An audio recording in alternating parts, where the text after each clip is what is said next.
Good morning, everybody. Welcome to my channel PE Education. So today my topic is growth and development.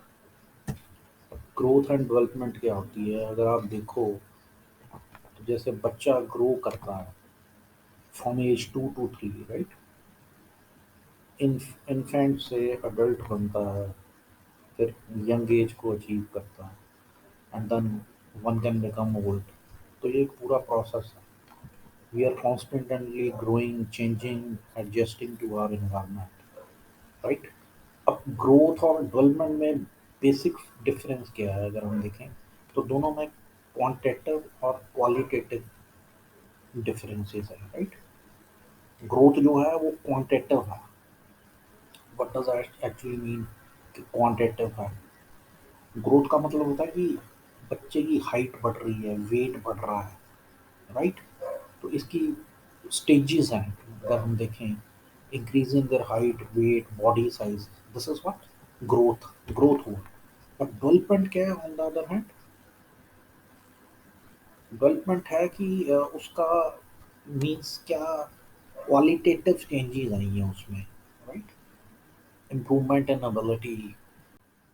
सो इसमें cover होता है कि जो उसकी एबिलिटीज़ हैं, स्किल है, बिहेवियर है, पर्सनालिटी है, कैसे वो एडजस्ट करता है एनवायरनमेंट में, ये सारा डेवलपमेंट में आ जाता है. अब इसकी डेफिनेशन है, साइकोलॉजिस्ट एक आर्नल्ड थे, उन्होंने कहा that growth comes from inner mechanism, right? And while Piaget, very good psychologist, उसने 4 एलिमेंट्स पे स्ट्रेस किया है: maturation, experiences, social learning and equilibration, right? ये 4 चीज़ों पे उसने फोकस किया पीजेंट की. तो पीजेंट की जो 4 4 चीज़ें हैं वो कौन कौन सी हैं? एक तो मैच्योरेशन, मैच्योरिटी है, okay. Experience, social learning and equilibration. Equilibration क्या है?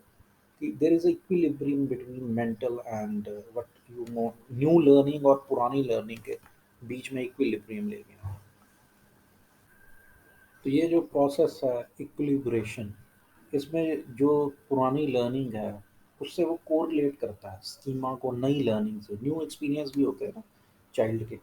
तो इन दोनों का जो मीन्स एक बैलेंस है, इक्विलिब्रियम मीन्स बैलेंसिंग, उस चीज़ को पीगेंट ने डिफाइन किया है. तो पीगेंट का 4 मॉडल है, very good model.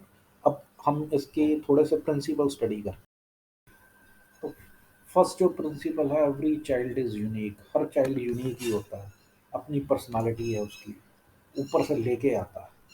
Second is it's a continue process. जब तक हम मरते नहीं तब तक ये ग्रोथ एंड डेवलपमेंट तो चलता ही रहता है. It's unending process during our life. Growth is uneven. Uneven इसलिए है क्योंकि जो टीनेज और यंगर हैं उनमें ज़्यादा ग्रोथ ज़्यादा है, और जब आप मिडिल में और ओल्डर हो जाते हैं तो ग्रोथ रेट डेफिनेटली स्लो हो जाता है. And development follows a uniform sequence. For example, child learns to control. सबसे पहले वो अपने हेड को कंट्रोल करेगा, तब लेग्स को. तो एक सीक्वेंस है इसका भी जो डेवलपमेंट का है. It moves from general to specific. सबसे पहले जर्नल चीज़ें होती हैं, फिर चाइल्ड जो है वो स्पेसिफिकली चीज़ करता है, जर्नल से मूव कर जाता है एक पर्टिकुलर स्पेसिफिक थिंग पर. तो ये 5. अब आगे छठा प्रिंसिपल है इसमें, physical, mental, emotional and social aspects are interrelated. ये सारे ग्रोथ एंड डेवलपमेंट में, ये जितना भी फिजिकल डेवलपमेंट, मेंटल, इमोशनल, ये इंटरलेटेड है. डिपेंड करता है फैमिली, डिपेंड करता है सर्कमस्टांसेस पे, ओके. डेवलपमेंट जो है वो डायरेक्शनल है, हेड टू फुट. सबसे पहले हेड ब्रेन डेवलप होगा, तब फुट डेवलप होगा, right?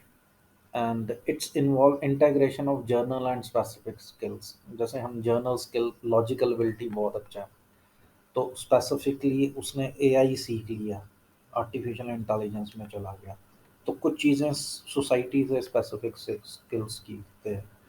Development is predictable through only with in normal ranges. ये नाइन्थ प्रिंसिपल है, प्रिडिक्टेबल है डेवलपमेंट, राइट? नॉर्मल रेंजेस में प्रिडिक्टेबल है. डेवलपमेंट की कितना उसका मेंटल फिजिकल डेवलपमेंट हुआ है, so that he can contribute maximum towards society, ताकि वो सोसाइटी के लिए मैक्सिमम कंट्रीब्यूट कर सके। 10th कहता है इट्स स्पाइरल नॉट लीनियर। इसमें वो progress, pause, consolidate, then progress again, तो ये मतलब एक स्पाइरल फॉर्म है, लीनियर सीधी रेखा नहीं है, स्पाइरल फॉर्म में है डेवलपमेंट जो है। तो ये स्पाइरल फॉर्म में है, ठीक है। पहले प्रोग्रेस करता है, फिर रुकता है, फिर ऊपर चढ़ता है, फिर प्रोग्रेस अगेन, तो ये एक प्रोसेस है इसका। Principle number 11, development involve struggle and conflicts.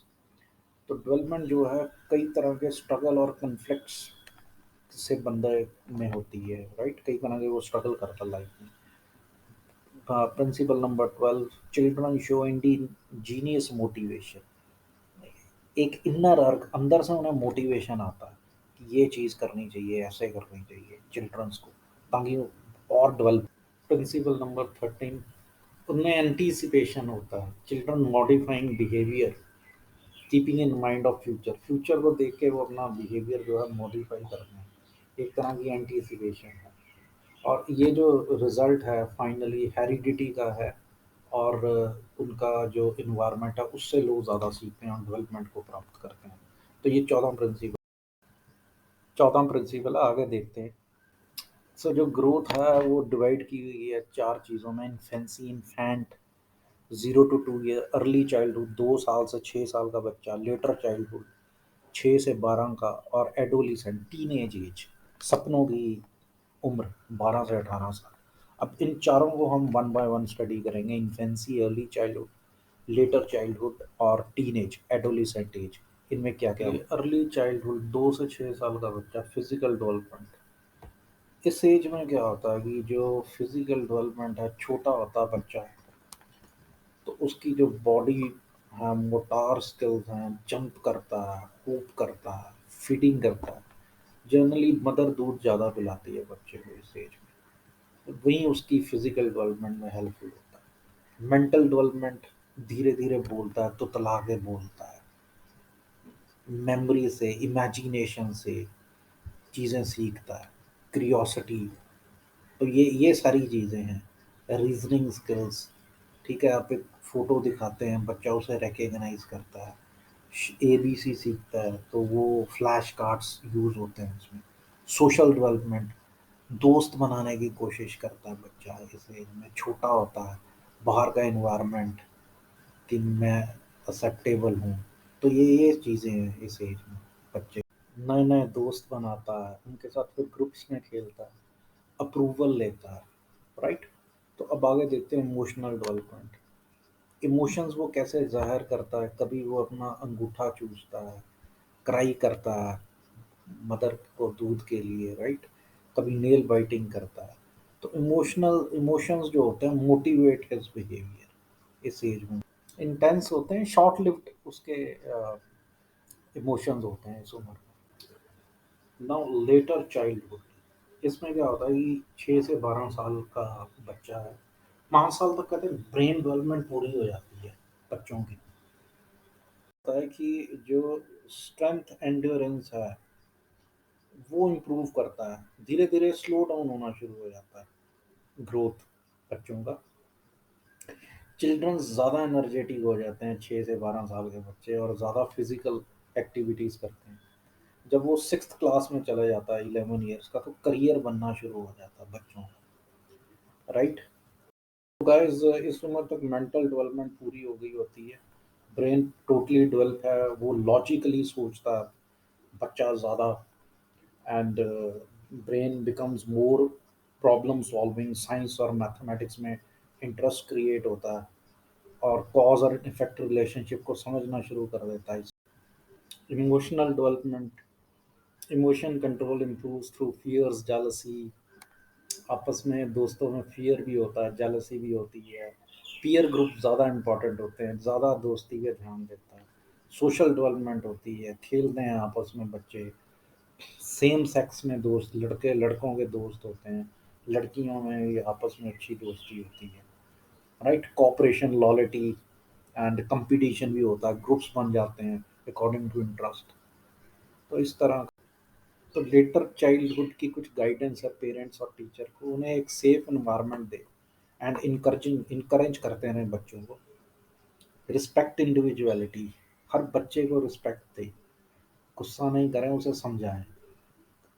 Comparison ना करें दो बच्चों का कि कोई ज़्यादा फास्ट है, कोई पढ़ाई में अच्छा है, कोई स्पोर्ट्स में अच्छा है।